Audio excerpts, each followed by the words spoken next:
To all who come to this happy place, welcome.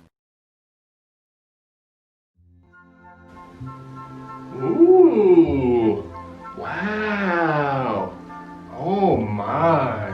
Ooh. Oh, look at that. Whoa, whoa, whoa! Is that the pyramid? Wow. Oh yeah, there's two more of those. Wow. Hello? Oh no, I'm just I'm filming a video intro right now. Yeah, no, they're listening. Yeah, no, I think it's gonna be good. Yeah, Seven Wonders of the World, you know, you have like the pyramids, you got the Great Wall of China, you have... How's it gonna be Disney related? Sorry, guess what? Well, Disney's pretty wonderful. I could talk about the Seven Wonders of the Disney World. Alright, well, here, there's gonna be a twist then. The twist is, I said it would be the Seven Wonders of the Disney World. Well, none of the entries on this list are going to contain anything from Disney World itself. Aren't I nasty? But listen, these are monuments to Walt Disney Imagineering, engineering, and creativity that we're going to be talking about on this list. Think of it as a best of the Disney parks kind of thing. Because while yes, we will be talking about colossal buildings and castles, we will also be talking about smaller things that really bring Disney parks up to the next level. And so here are the 7 wonders of the Disney World, in some particular order. What better place to start our list than where it all began in the first place, in 1955 in Anaheim, California, a little place called Disneyland. This entry is sort of tying together everything on the list. Great theming, amazing engineering, all tied up in a beautiful Disney bow. What makes this a wonder of the Disney World, you say? Well, besides being the very first Disney park ever opened, when people thought about theme parks in the 50s, the idea of a clean, family-friendly place where parents and children could have fun together didn't really enter their minds. Often they'd picture the messy New York boardwalks of Coney Island rather than the clean gardens of Tivoli in Copenhagen, which Disneyland was partially inspired by. But Walt didn't want just another boardwalk. He wanted something more immersive, something to tell a story. And like I said, a place where young children and adults could have fun at the same time, or separately, which led to highly themed areas like Main Street USA, Adventureland, or Fantasyland. Not really Tomorrowland on opening day, that was kind of a mess, but also achievements in engineering like developing audio animatronics or building an entire berm around the park to keep the outside world out and the theming and the fantasy inside. Atop this berm was Walt Disney's favorite attraction in the park, the Disneyland Railroad. Innovations in dark ride technology with the invention of the Omnimover system that Disney used on Haunted Mansion. Or even in the case of bringing cutting-edge futuristic technology to the people of the present in the form of a monorail to the Disneyland Hotel or a simulated flight to the moon. All of these things were really brand new concepts back in those days, and that's why Disneyland was such a tremendous success. You couldn't get it anywhere else in the world. And that's also why it's number 7 on our list.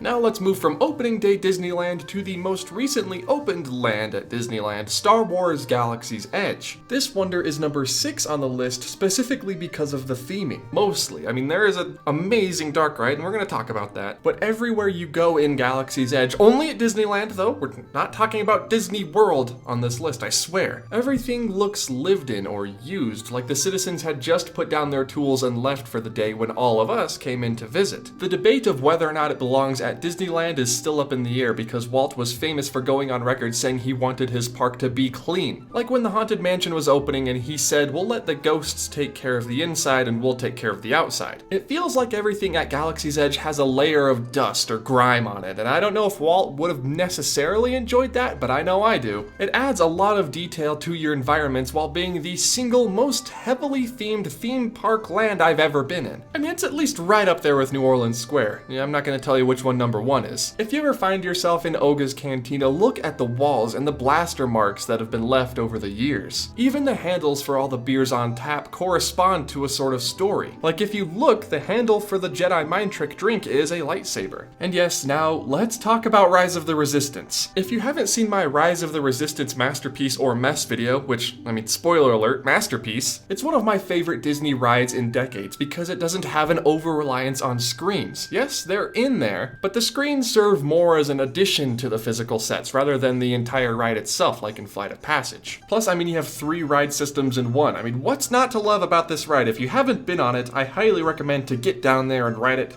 as soon as you get the chance to, because we're all in different spots right now when it comes to that. And so the highly immersive, hyper-themed, hyper-space land that is Star Wars Galaxy's Edge lands at number 6 on the list, because it's just so impressive to look at and be in. Now we're going to move from Anaheim, California to Tokyo, Japan to Disneysea, one of the best Disney theme parks in the entire world, maybe right behind Epcot on my list. Every park has its centerpiece. Disneyland has Sleeping Beauty Castle, Animal Kingdom has the Tree of... Wait, we're not talking about Disney World. Disneyland has Sleeping Beauty Castle, California Adventure has the Carthay Circle Theater, and Hong Kong Disney now has the Castle of Magical Dreams, which we will see later on in the list. But what is the icon and centerpiece of Disneysea, you ask? Well, that is none other than Mount Prometheus. Very imposing name, very imposing mountain. I say mountain though, it's more of a volcano because it'll spit out lava and fire every now and then. And not only is it a massive 189-foot tall concrete mountain that spits out fire, but there's also an amazing e-ticket inside. It houses Journey to the Center of the Earth, which is sort of a twin or triplet attraction to Radiator Springs Racers and Test Track. Very similar ride vehicle, very different story. The origins of Mount Prometheus even go back all the way to the original Disneysea concept for Long Beach, California. So after a long day of exploring the original Disneyland, you could get on a Disney chartered bus or some sort of public transportation system to carry you all the way to Long Beach and the second park, Disneysea. Or they could rip up the parking lot and put California Adventure across the street.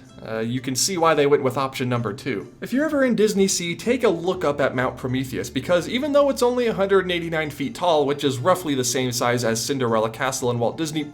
Ooh, gotta catch myself there, almost talked about Disney World. Even though it's roughly the same size as some other castles in the American Disney parks, the forced perspective on the volcano and the buildings around it make it look much bigger than it actually is, and it's very imposing. And so having a massive fire-breathing mountain with an amazing original e-ticket inside, yeah, that tends to land you on my Wonders of the Disney World list. More particularly at number 5. I know it's very specific criteria, but let's go ahead and move past it to number 4.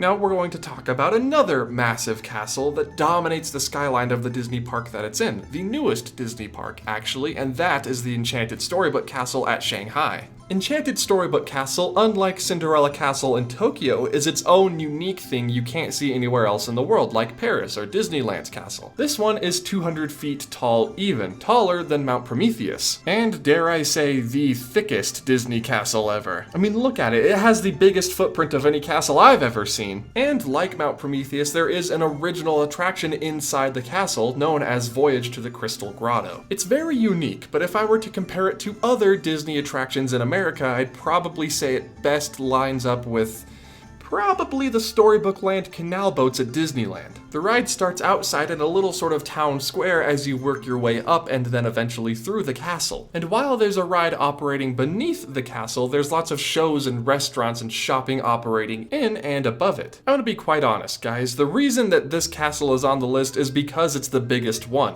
Most impressive one though?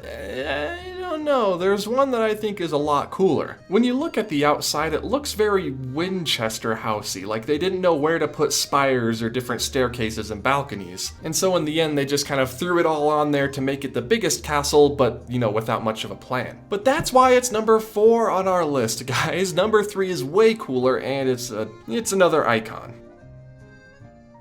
This is the newest renovated Disney castle in the entire world, and it's called the Castle of Magical Dreams. Yeah, it's a bit convoluted of a title, but honestly now, after the repainting of another castle in a certain undisclosed location, is probably my second favorite. And the reason I love it so much is a bit silly. You see guys, when Michael Eisner was putting together a replica of Hong Kong Disneyland for the icon, They just decided to copy-paste Anaheim's castle in. That's right, it's the exact same on the outside as Sleeping Beauty Castle at Disneyland, which made it kind of boring. And so when the theme parks began to perform better after Michael Eisner was gone, Disney decided to renovate it, this time making it its own unique icon you can only get in Hong Kong. See, the Magical Dreams Castle follows more of a rule than Shanghai's does, because it has 13 spires for 13 Disney princesses. That's right, Snow White, Rapunzel, Tiana, Aurora, Merida, Anna and Elsa, which count as one, Jasmine, Mulan, Pocahontas, Belle, Ariel, Cinderella, and Moana all have their very own spire on the castle, and it's fun to look for these and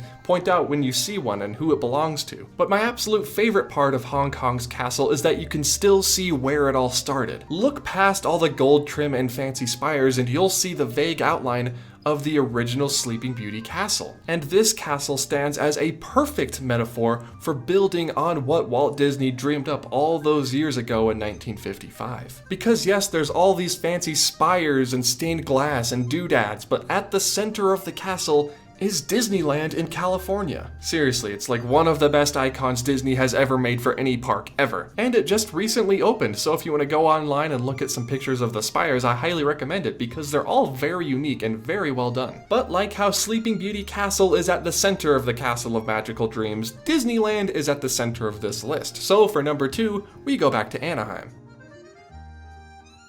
You guys ever been to Club 33? I think it's pretty neat. Now, I'm not trying to flex or anything here, don't get me wrong, okay? I'm extremely lucky to have visited and I know it. This is something exclusive to Disneyland and something no other Disney park in the world has. Well, I mean, up until recently when they decided to just slap a Club 33 anywhere they felt like it, but moving past that, okay, the original one at Disneyland. In the heart of New Orleans Square, my favorite land, you can go back into the Court of Angels, a very quiet and reserved place, and then proceed to enter another quiet and relaxing place, Club 33. A place where they do not hesitate to pamper you. Let me tell you, there is a shoe shining machine in the bathroom. I did not know they existed before I went in there. You know how they have DVC lounges spread out across the parks, or corporate lounges for all those businessmen who come to visit Walt Disney World? That's what Club 33 at Disneyland started as, a sort of place for people and executives to gather and discuss business. Now it's the stomping ground of celebrities like Mark Hamill, Neil Patrick Harris, and Dallin from Offhand Disney. Images of this exclusive club used to be very few and far between, but now with a simple Google search you can find hundreds of pictures. Did I mention there's a shoe shining machine in the bathroom? Like, okay, shoe shining machines exist, sure. Oh, look at me, I'm wealthy and famous. My shoe isn't refracting light properly the way that I want it. Let me just go to the Club 33 bathroom. Get out of here. Not to mention it has one of the best menus at any of the parks I've ever eaten at. But now we go from one of the most exclusive clubs within any of the Disney parks anywhere, not going to mention any other Club 33s, because who knows where they're located. But now we're moving on to some place so exclusive that even I haven't been in. I know, it's really hard to believe. Usually I can just walk right up to a cast member, tell them my name, and they go, oh wow, I'm not sure who that is. You have to wait in line like everybody else, pal. And then I say, okay, and then I go to the back of the line.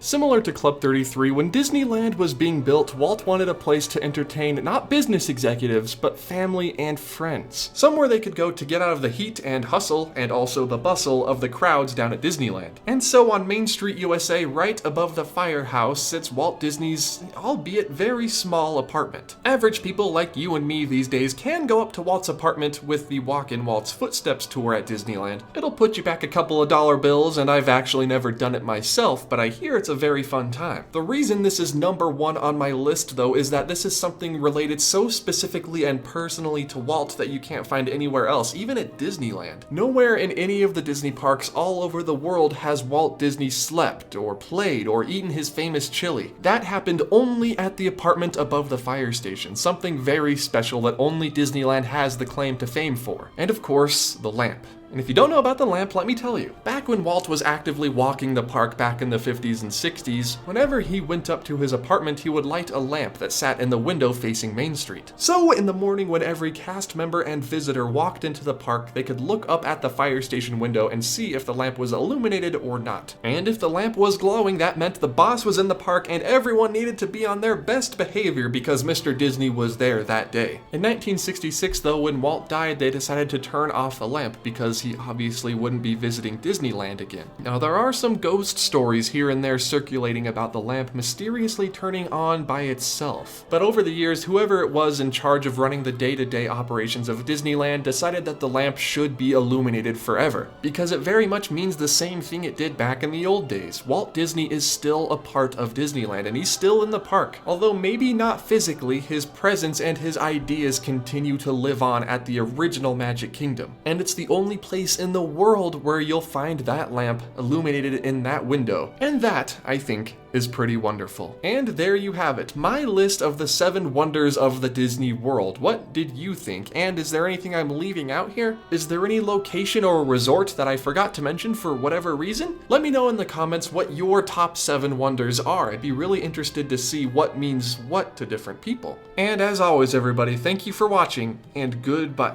Wait, what is this? What? Disney World? You guys... You didn't tell me that Disney World is a thing that exists.